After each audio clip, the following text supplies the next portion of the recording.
同款，伫咧台南市今年是争取到中央2000万的经费，要来改善体育园区大林路附近的交通。按算要甲路边50丛外来种的华盛顿椰子树拢甲刷走，在地当然是真认同，不过嘛有部分的民众认为应该要把树留落来。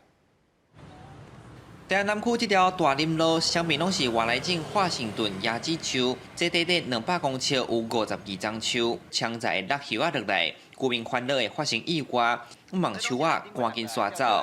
即摆市府总算向中央争取到2000万经费来改善，不过个刷出现无共声音，地书计划先暂停。你让它一直在这里，对，影响到用路人的安全，是不是啊？你是以树的为主，还是以人命为主？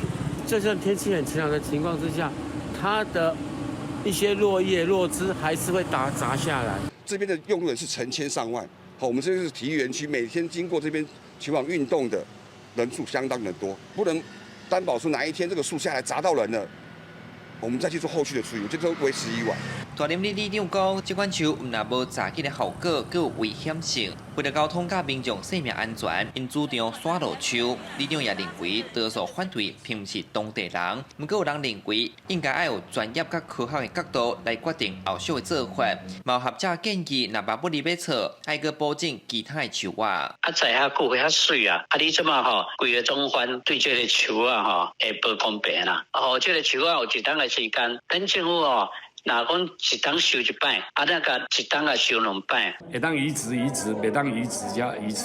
咱的台南市即马有一个怪异的是，行道树找到拢无，咱爱把行道树种回来。